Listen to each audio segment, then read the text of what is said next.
Archaeologists are occasionally responsible for truly spectacular and odd finds. Sometimes the discovery is so unexpected that no one can agree on what it is, how it came to be, or how much it's worth. Artifacts that many people think either shouldn't have existed or for which we have no good explanations are included on this list. So stay tuned, because in today's video, we'll talk about how scientists are finding artifacts all around the world that really shouldn't have been found. Now let's begin. The London Hammer, a tool that predates recorded history. Max Hahn and his wife Emma were on a stroll in June of 1936 when they came across a rock with a piece of wood sticking out of its center. They took the peculiar item home and later opened it with a hammer and a chisel.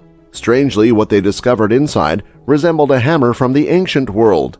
After handing it over to a group of archaeologists for examination, they learned that the rock casing the hammer dated back more than 400 million years to the Ordovician period.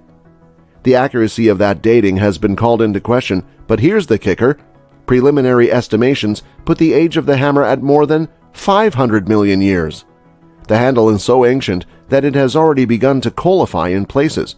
It didn't take long for creationists to jump on this, and in the 1980s, creationist Carl Baugh used the hammer as a springboard for his conjecture about how the Earth's atmosphere before the flood would have fostered the development of giants. The iron used to make the hammer's head is purer than anything nature could produce without human intervention. But there's good reason to doubt the original dating, and the fact that the hammer was found in ancient rocks doesn't prove it's as old as the rocks. The highly soluble minerals in the ancient limestone may have created a concretion around the object, giving the impression that it is as old as the minerals themselves. But this has not been proved. The dating of the hammer is significantly clouded by the fact that it has not been subjected to radiocarbon dating. Sadly, the London Hammer can't be tested scientifically because it's on display at the Creation Evidence Museum. In ancient Greece, a computer known as the Antikythera mechanism. Many people believe that the Antikythera mechanism was the first mechanical computer. The Antikythera mechanism was discovered in a sunken ship 45 meters below the surface of the Aegean Sea on the Greek island of Antikythera. It's about as sophisticated as a high-end clock from the 18th century, consisting of a box with dials on the exterior and an extremely complex assembly of gear wheels installed inside. The complexity of the device has led experts to question traditional assumptions about ancient Greek technology. To our knowledge, no contemporaneous publications feature anything even quite like this. Based on what we know, this method shouldn't even be possible. According to Professor Michael Edmonds of Cardiff University, who headed the team analyzing the mechanism, judging by its remarkable intricacy, it seems fair to conclude that the Antikythera has other precursors. However, no such predecessors have been discovered. This level of sophistication and craftsmanship was not seen again in Europe until the invention of mechanical astronomical clocks in the late Middle Ages. What then allowed the ancient Greeks to construct such a sophisticated calculator when they had so little technology at their disposal? As for us, we can't say for sure just yet. These are the Dropa stones. In 1938, Dr. Chi Pu Tai, an archaeologist, led a team in the Bayan Karaula in China and made a startling find. Ancient artifacts and tools were discovered in nearby caves, providing evidence of the long-ago civilization that lived there. Hundreds of stone discs lay dispersed around the cave's interior, all covered in dust. At first glance, the discs didn't seem to be anything special, but upon closer inspection, they revealed a startling resemblance to phonograph records. They were 9 inches in diameter, had a circle cut into the middle, and had a helical groove.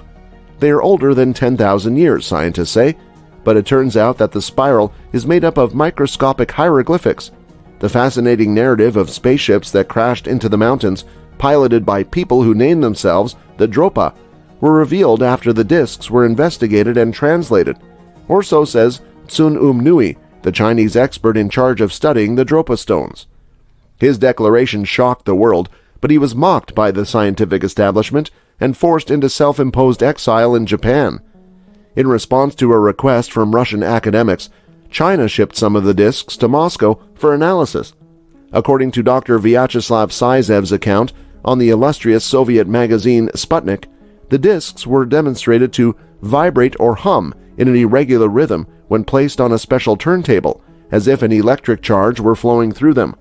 Despite this, research either ceased or was not shared with the public. Neither the current location of the Dropa stones nor the results of more recent studies on them are known with any degree of certainty. They were still among the world's most baffling antiquities. Egypt's airplane, the Saqqara bird. The Saqqara bird is a sycamore wood item in the shape of a bird that was discovered in 1898 during the excavation of the Padi Emen tomb in Saqqara, Egypt. It has been dated to between 200 BC and 2200 AD, weighs just under 40 grams, and has a wingspan of more than 7 inches. Because of a dearth of information, its purpose has been open to conjecture.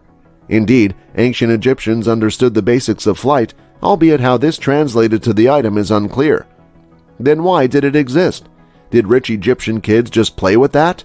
Is there some sort of ritual significance to it? Regardless, there aren't many avian details present on the artifact. No known bird shares its vertical tail with an airplane or glider. Khalil Messiah, an Egyptian physician, archaeologist, parapsychologist, and dowser, has proposed that the ancient Egyptians invented the first airplane. Scientists have since determined that the vehicle probably wasn't an airplane due to a lack of technology, but that it may have been a glider instead. The artillery in Baghdad is over 2,000 years old. A copper cylinder was secured inside a clay jar that was 5.5 inches tall using asphalt. Researchers discovered a rusted iron rod inside the cylinder. The German director of the National Museum of Iraq, Wilhelm Koenig, hypothesized in 1940 that these might be galvanic cells, possibly used for electroplating gold onto silver artifacts. It simply needed to be filled with an acid or alkaline substance to produce an electric charge. Therefore, no one has been able to disprove this. There's a chance the Baghdad battery might have operated, but it wouldn't have been that powerful. Today's archaeologists, according to Elizabeth Stone of Stony Brook University, do not think the device was a battery, but rather a simple storage tank. The existence of metal artifacts and mysterious fossils. The study of geology is considered one of the younger scientific disciplines. The experimentation-based advancements and contributions are truly extraordinary. There are still certain questions that need answering. Despite widespread familiarity with the honeycomb structure of malediction, many unanswered issues remain about its origin. Examples include a fossilized handprint and fingertip found in limestone thought to be over 110 million years old and 300 million year old footprints that appear to have been worn by humans wearing sandals. The scientific community is at a loss to explain these incredible fossilized impressions remains, not to mention the semi-ovoid metallic tubes dating back 65 million years that are being unearthed in France. The peculiar block of coal discovered 124 years ago that had a metal cube that couldn't have grown organically within the lump, and a great deal more mystery. This is a map of Piri Reis. A group of historians made what can only be described as a remarkable discovery in 1929, and it was written on the skin of a gazelle.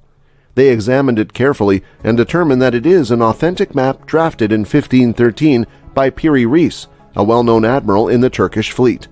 A continent that wasn't even discovered for another 300 years is among the places he depicts: Antarctica, the coast of Brazil, the Azores, the Canary Islands, and the mythological island of Antillia. It's not so much that it calls into question the order of several exploration discoveries as it is that it provides a detailed description of Antarctica's topography without the cover of ice. This hasn't happened in almost 6,000 years.